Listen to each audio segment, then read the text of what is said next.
Like, just calm down, folks. Just calm down.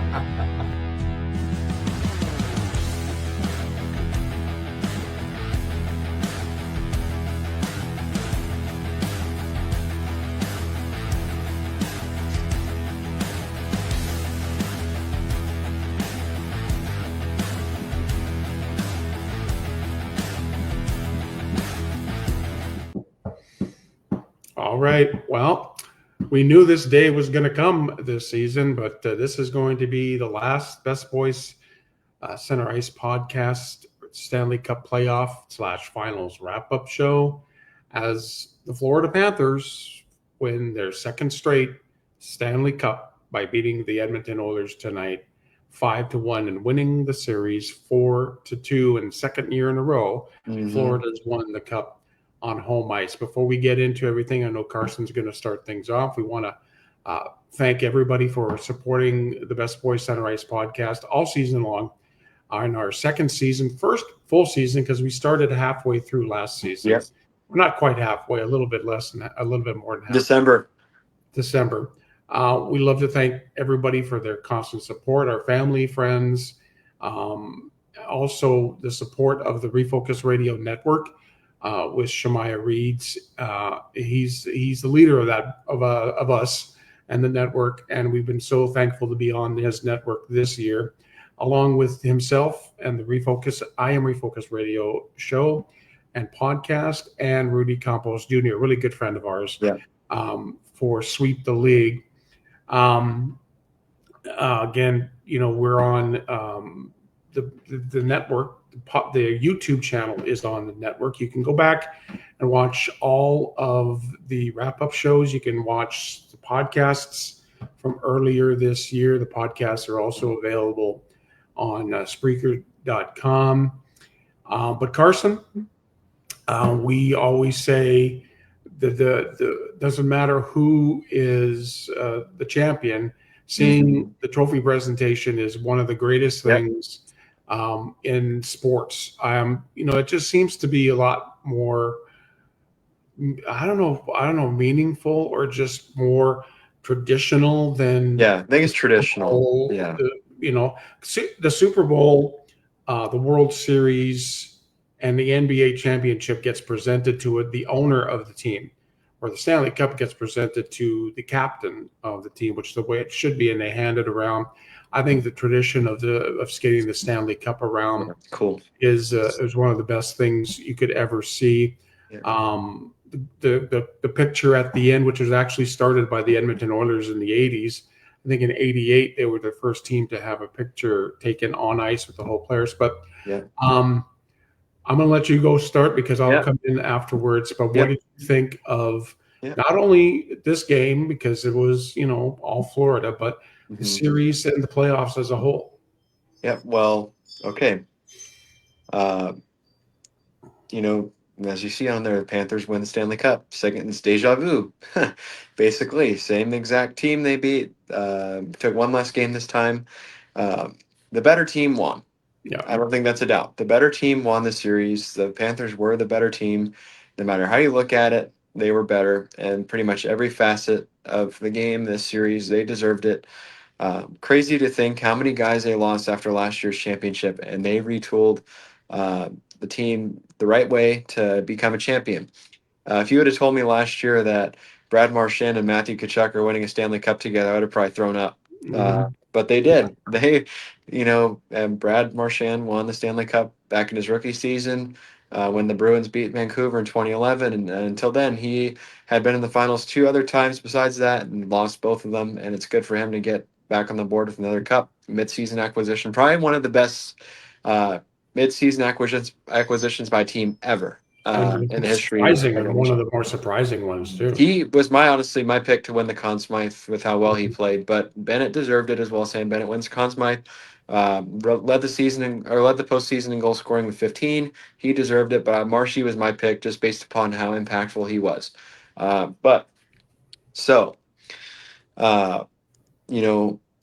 Lots to unpack here with how crazy this series was, but as it got further along, the Panthers just pulled away bit by bit.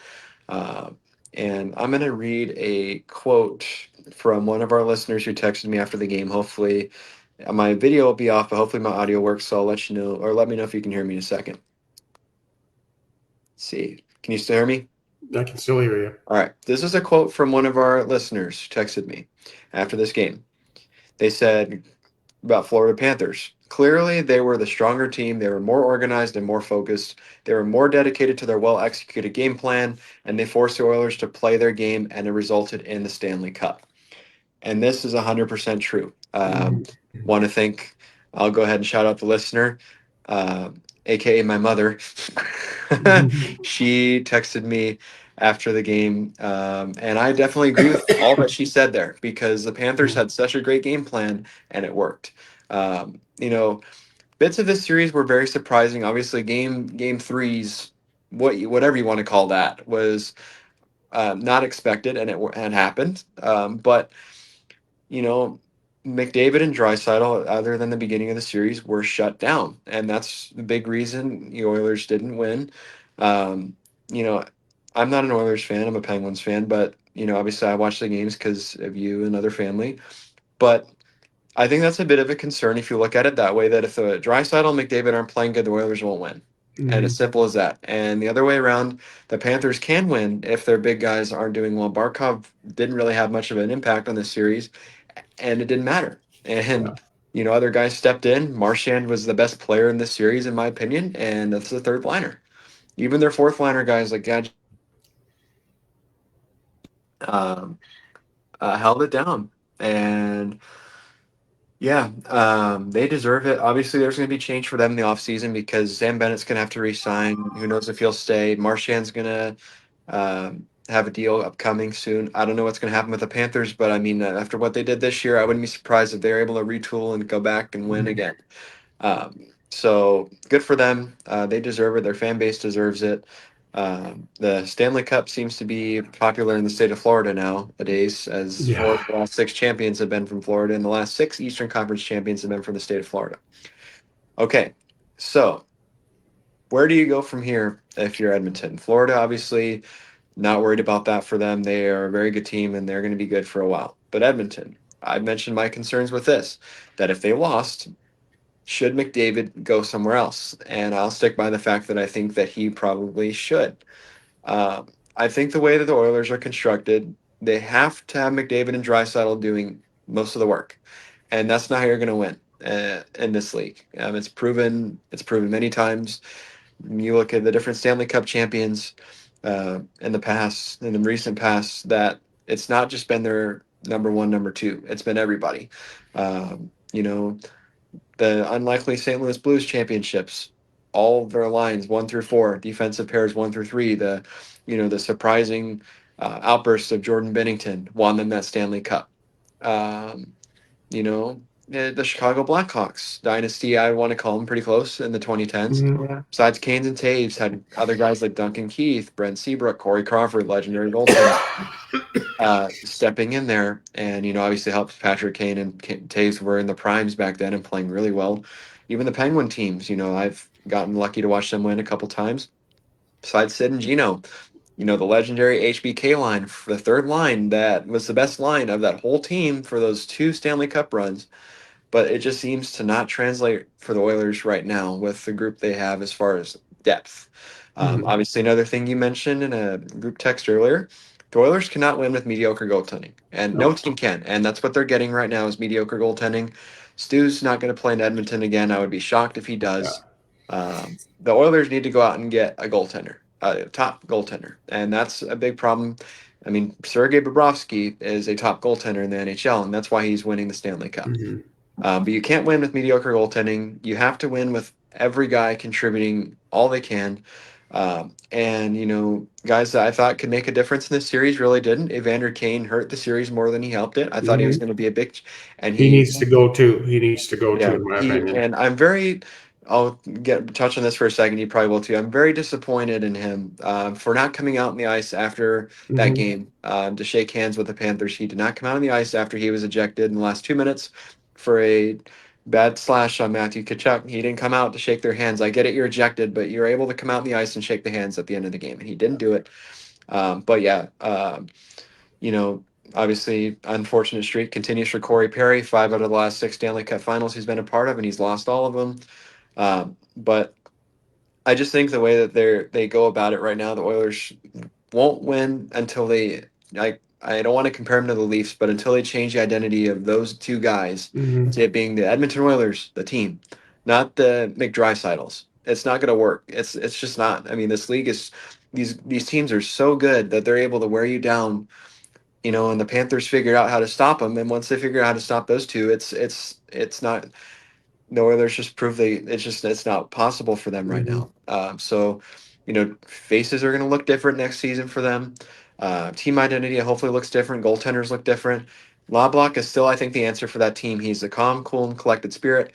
But I think also they need him to be a bit more fired up. I've seen him. I think he's just a bit too calm sometimes, and I think sometimes you need the craziness of Paul Maurice where he gets pissed off and he's yelling at the referees and he's going crazy behind the bench.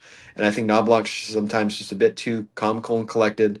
And obviously not to throw all the blame on him, but Stu just too inconsistent. I mean, one game he's Vesna, against the Stars, he played so well, and then he came to this series, and you're still playing a really good team, but he had some softies. Obviously, he's gonna forever want that third goal back tonight because that was a disaster.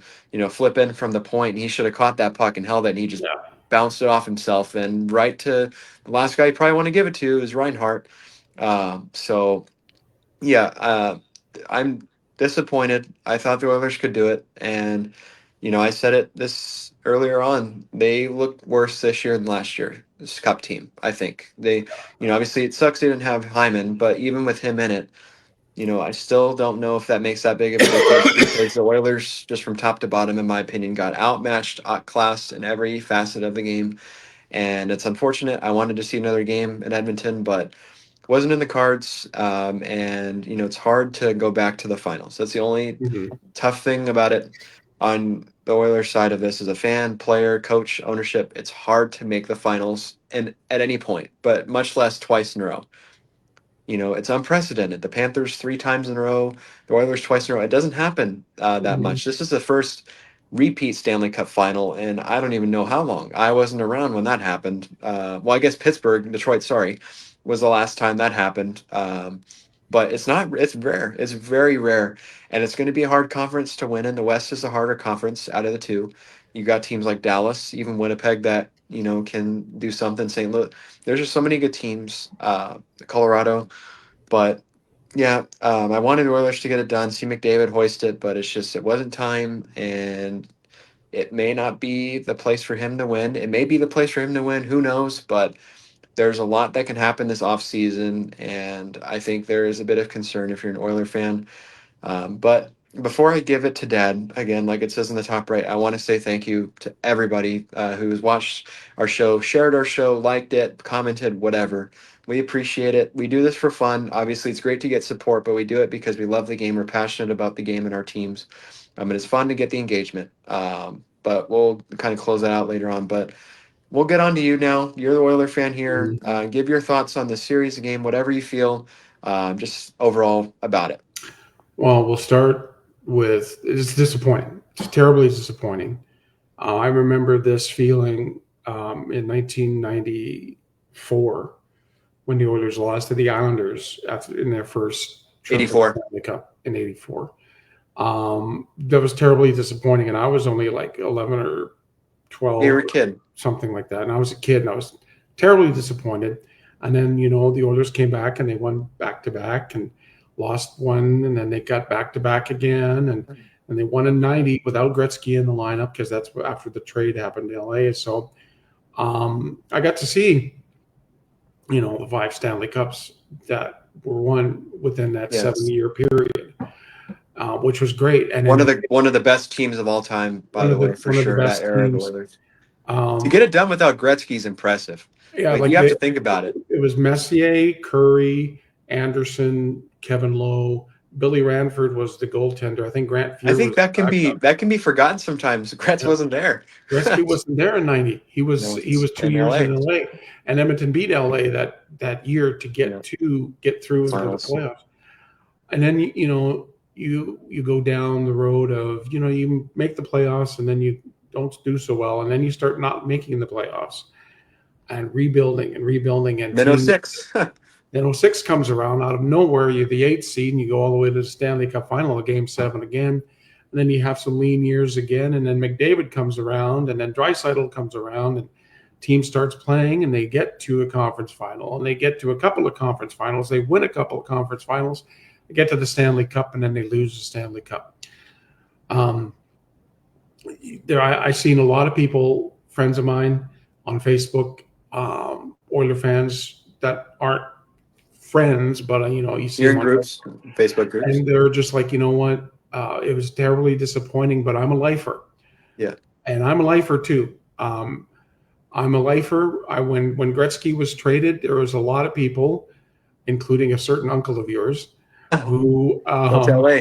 who went and started cheering for LA. I'm an Oiler for life. And Carson, you and I have talked about this years and years and years ago. And when the Oilers were bad and the Penguins were good, you said, well, you got to take the good with the bad, and you have to ride. Now with roles your are team. reversed. Yeah, now you got to ride with your team, whether they win the Stanley Cup back to back or 3 times, like your Penguins have done since you've been watching them, or the Oilers get to the Stanley Cup Finals 2 years in a row and lose it. You stay with your team, but that doesn't mean that the disappointment in certain aspects of the game. And here's what I think. When you take a look at the Edmonton Oilers as a team, not just tonight's game, not just the Stanley Cup final, not just, slow start to the last couple of seasons, but goaltending is so important in this league now. It used to not be that important in the 80s, 70s, 80s. Yeah, you used to have a very small group of elite goaltenders in the 70s and the 80s.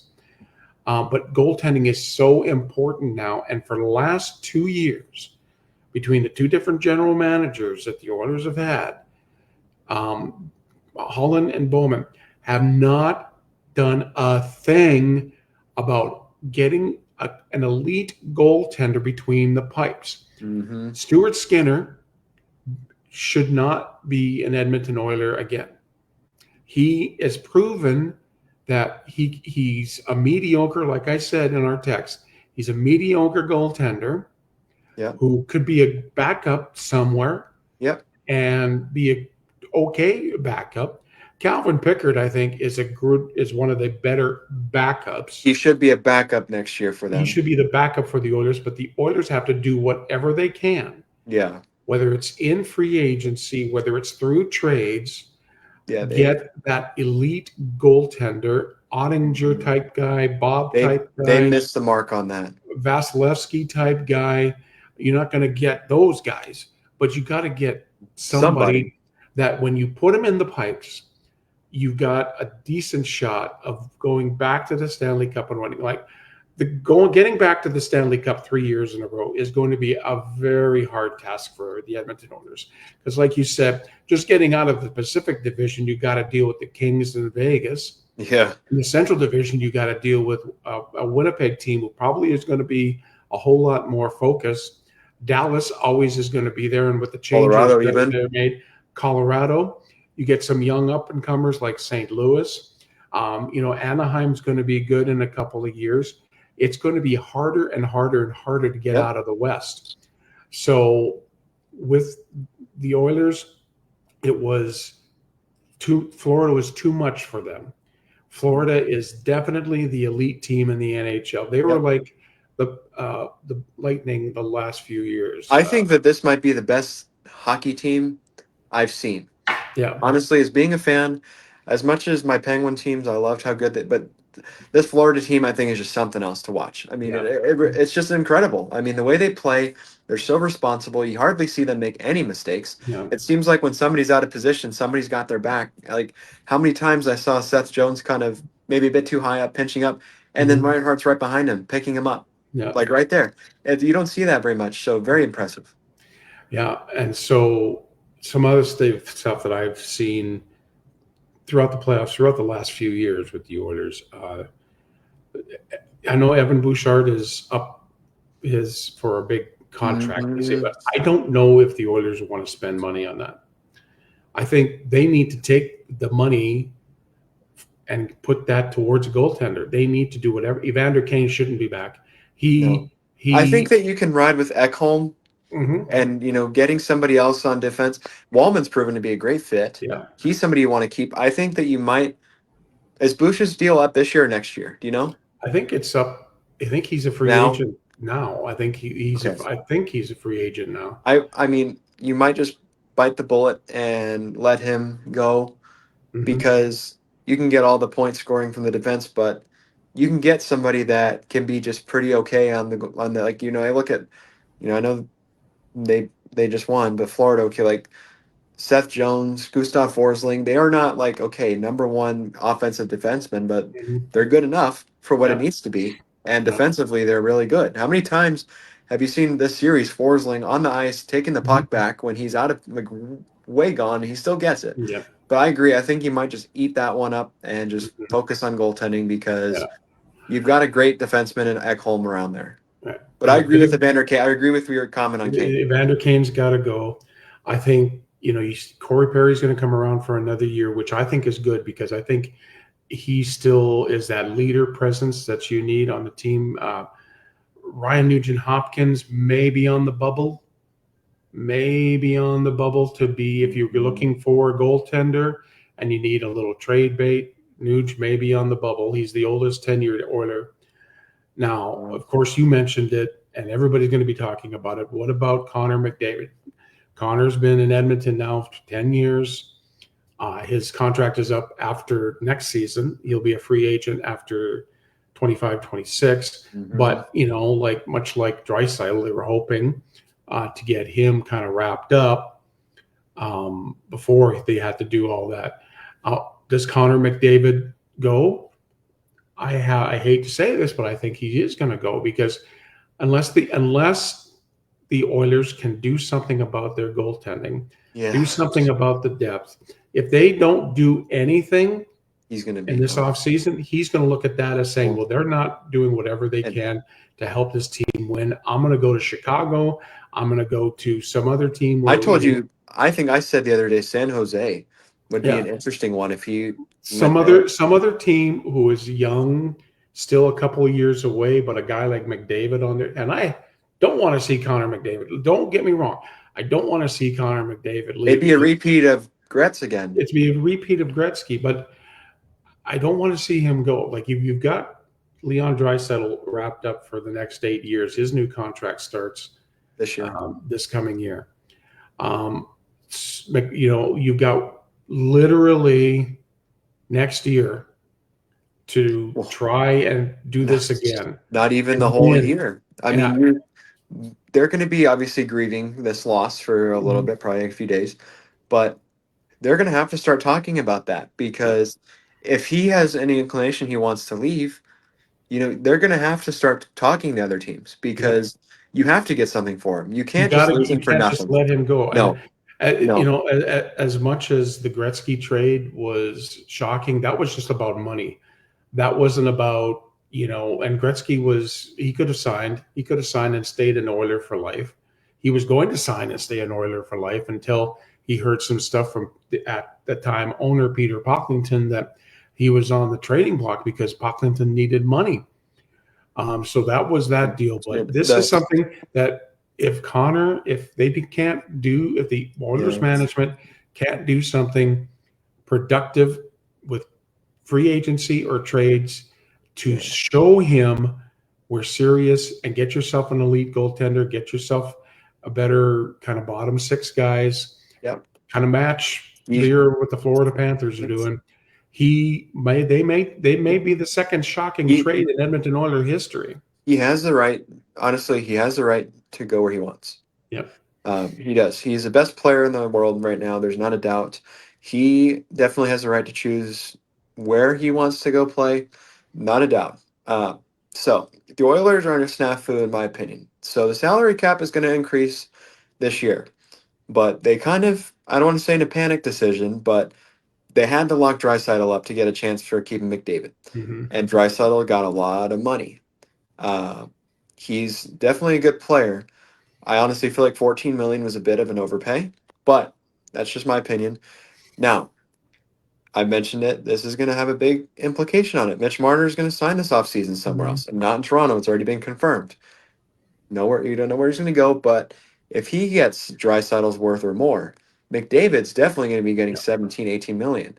So, as management, you have two guys that would be potentially taking up a third of your salary cap, not including the depth guys, second line through fourth, defensive pairs. Obviously, even the extras that are going to be playing in the AHL, you have to sign. It might not be worth it. I mean, I hate to say it that way, but Mm-hmm. it's proven that that's not going to win this team the Stanley Cup, and he's definitely worth a lot. Where the Oilers could get a lot of pieces for him if they trade him. Mm-hmm. That's definitely going to be a conversation that's going to be had for a while. This is not going to be a quick in and out. It's going to take months, but they're going to have to talk about this. And ultimately, Connor McDavid's going to have to envision where else he could picture Yeah. himself going, because Draisaitl had to do it. He said he wanted to go to Boston. That Mm-hmm. was the big story, is that he wanted to go and play in Boston if he was going to go anywhere else, and it didn't end up happening. Right. McDavid might have to threaten, "I'm going to go." Like I Mm-hmm. don't, I want to win, and I can't blame him. He's been there for 10 years, and he's an elite player. But there's one thing that's just keeping him out of that top tier group, and that's because he hasn't won. Yeah. And he has to think about where he has a good chance. I think the Oilers do give him a good chance, but I think until they fix the issues, like you said, they need to get goaltending, they need scoring depth. Uh, he might want to leave. Now, if you look at this team, who do you want gone this off season? If you had it your way, If I was a um, GM, yes, well, Evander Kane, Stuart Skinner. I think you say goodbye to those guys. Evan Bouchard. I think Evan Bouchard's he's just so inconsistent. He showed it tonight. His defensive play, he's lazy. He may score a bunch. He may be one of the top goal scorers, defensive goal scorers in the league. yeah. But those three guys are at the top of my list of guys who should not be back with the Oilers next year if they want. And I don't know who's out there, who's going to be out there goaltender wise. But you look around the league and you've got to get yourself an elite goaltender if you want A chance.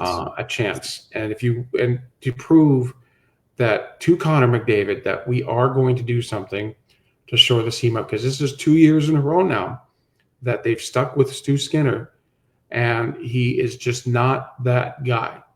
And he needs to him and Evander Kane did like you said, more harm than good in the finals. You say goodbye to him. You say goodbye to Evan Bouchard. There's some of the other guys on the bottom that maybe you take a look at as being part of a trade deal. Janmark maybe is one of Arvidsson. those guys. Arvidsson is another one of those guys. Um, I think Jeff Skinner. Yeah, That that was that a bit of really a. that really didn't work out. So those are the guys who you could set up Yeah. trade bait, and maybe you get a guy like Jordan Binghamton. I don't know how Well, happy he is in St. Louis. and at the same time, as long as McDavid's there, who doesn't want to go play in there in Right. Edmonton? But yeah, you have to show to Connor we're serious about this, Yeah. because if you keep the things the same way, he's and I hate to say it, but it's part of me, I just don't trust Stan Bowman on I this. I don't. really. No, I think that something's was just gonna. I think it's gonna be a repeat. That's just like, okay, well, that's your choice. You can go somewhere else. Fine by us, yeah. So And I when they did this, the Bowman as a GM, we talked about it when it first happened, and we both agreed it was the worst, probably general manager move they could have made. But anyways, that's kind of like how I look at this team. You always do this at the end of the Stanley Cup Finals. Well, what are these? What is this? What's the losing team going to look like? What do they have to do? It's going to if people think it's going to be easy for the Oilers to get back to the Stanley Cup nope, Final, it ain't. Like I gave you the rundown of the Western Conference teams that they're going to it's have to gonna be go through. hard. It's It's going gonna to be be hard, brutal. but um, we're going to come back in October It'll be another hockey season. Just got to get through a few more months. Got to get through your sister's wedding, Yep. and we'll be back with the podcast. And on a brighter note, of course, the podcast has been a dream of ours Yeah. for a few years, and we would be going. I think we did what is it, 5 years in a row? We go up to Dallas for like the Father's Day type This will be father son trip. 4, maybe Four 4. was this Yeah. 4 years? Okay, 4 years that we've been going up to Dallas, and we would talk hockey. Literally, folks, it's The whole time. a 4 hour drive from here to Dallas. We talk hockey the whole time, and we'd have scenarios. What would you do if you were the GM of this team and this team and this team? And then we just decided last year, late as the season started, let's do a podcast. And it was very, very rudimentary. It was on a phone to start, and we've come to where we are now with this great graphics and stuff like that. But doing a podcast with my son is always, as a dad's dad, you just want to do stuff with your kids. And Carson and I have this bond, not only father and son, but this bond of hockey and being passionate about it. And I hope that it shows through how much we both love the game. And it's unique that a father and son can be able to do stuff like this. Yeah, And it really is.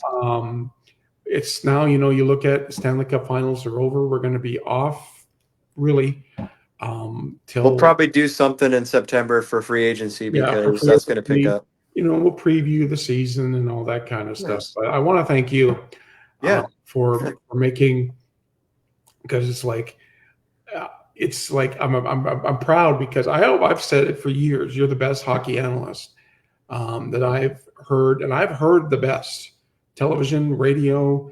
I've heard the best. I've seen the best, and you are the best of the best as far as a hockey analyst is concerned. When we come back to the Best Boys Center Ice podcast in October, it'll be the Penguins, where we always hope that we get a Penguins final. Yeah, that would be very interesting. But I want to just thank you for everything that you do. You've done such an amazing job this year with the graphics. We've come a long way. Yes, we have. And who knows? We may evolutionize or keep the evolution of. We're ever changing. We're ever changing every season. You're going to see a lot more of us. I think as far as what we do here, thanks to StreamYard for being able to do this, and all the other great people at TSN. And because that's where Carson got all the great stats from every night. The intro to the show. It's such a great intro. Carson did all that. And it's sad because it's over. We do this. We did this every night for 2 months, pretty much. With the Stanley Cup playoffs, and it's been a fun run. We're gonna take a break, just like the players do. We're not going to free agency. We're not getting anybody new. So we'll be back intact with everything. NHL, Pittsburgh Penguins, Edmonton Oilers. Our teams are our teams. We're both lifers with our teams. We both like the other guys' teams. Yeah. And we all kind of agree that Dallas is probably one of our. They're close, right behind. Right behind. So thank you, Carson. I love you very much. And hey, hold on. What were you going to say? Go ahead. Thank you, Carson. I love you very much, and I'm so proud to be doing this podcast with you. Yep, me too. It's been a blast. Great season once again. We'll be back again. Free agency wrap up probably in September. We'll probably do some little stuff during the summer. If contract signings, obviously. If we have something big happen, we'll definitely come on and do a show about it. But it was another fun season. We'll be back for season 3. Again, Florida Panthers win the Stanley Cup again this year. So we'll see next year what that holds. But I think, in my opinion, there's only one way for us to end this show. And I'm going to go ahead and do the honors for you. Okay. I'm going to switch things up. To end the 2024-25 season for the last time for a little bit. In the meantime, and in between time, everybody have a great hockey night. After a year, I got him to say it.